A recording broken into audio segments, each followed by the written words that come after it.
We've seen more than 200 bills introduced across the country that are anti-LGBTQ bills. Sadly, that's not uncommon for the last 5 years or so. Each year we've seen approximately that amount. What is uncommon for me, having worked in this for more than a decade now, is that this year they are passing. We have so often been able to defeat them at the state level. And this year they have been gaining momentum and actually passing their legislatures. So first I want to step back and say, why are we hearing so many of these bills happening right now? Like what is it at this particular moment? And that's because many states have very short and aggressive legislative sessions between January and about May. Many states only have it for that period of the year, and then they go away for the rest of the year. I'm from one of a handful of states that we are in session all the time for 2 years at a period, which is a marathon, not a sprint for us here in Ohio. But that's why we're hearing about so many of these bills being introduced, and then sadly, so many of them actually passing at this time. And so I want to share a little bit about what is the landscape, what are the types of bills that we're seeing. We've heard, Lee, you shared a little bit about one type, but I would say there's about 3 main types of queer-specific bills that we are seeing. The first, as Lee was talking about, are gender-affirming care bans, which seek to, and one of these is pending in Ohio as well, they seek to prohibit affirming care to young people mentally and physically. And they have severe ramifications from criminalization to delicensure, which is the criminal penalty, or which is the penalty in Ohio's bill, to fines, decoupling of funding to institutions that provide affirming care. These types of bill are trying to stop the privacy of a patient, a young transgender person, and their family care with their doctor in its tracks. We've seen many of these bills introduced across the country, and at least 3 to date that have actually passed. And it's very scary.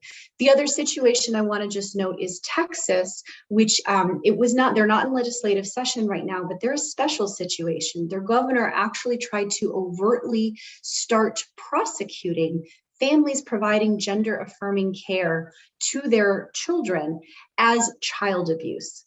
I want to say this very clearly. This has absolutely no basis in the law.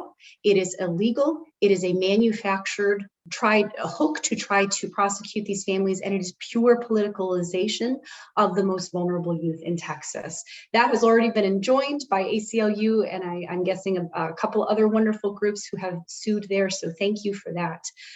So the gender-affirming care bans are one group of legislation. The other that we're seeing are sport bans. And these are trying to prohibit our young people just from playing sports.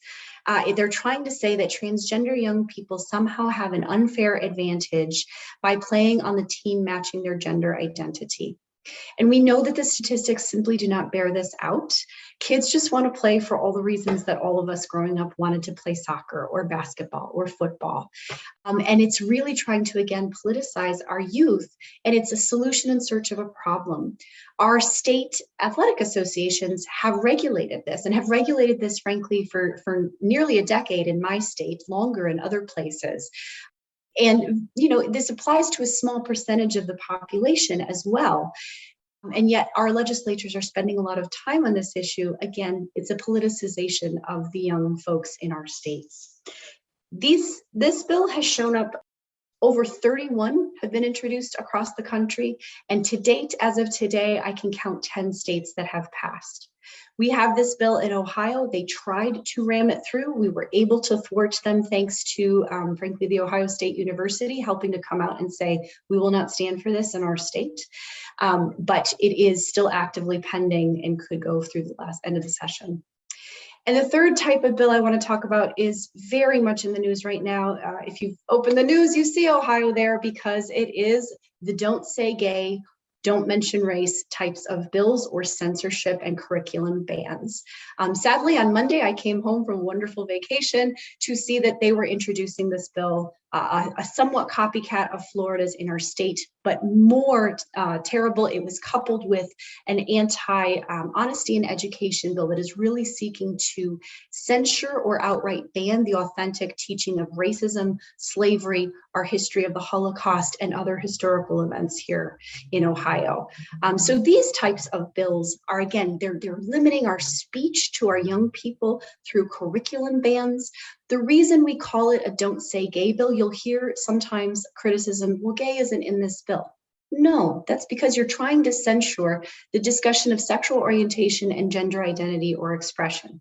Mind you, each of us has a sexual orientation and gender identity or expression, no matter where on the spectrum we fall. But you're really trying to say only LGBTQ families cannot be discussed in our classrooms through books, through talking about your lived experience in your identity, or even through talking about relevant news issues, of which this is a part. That is just trying to tamp down speech and erase our family's existence in our schools.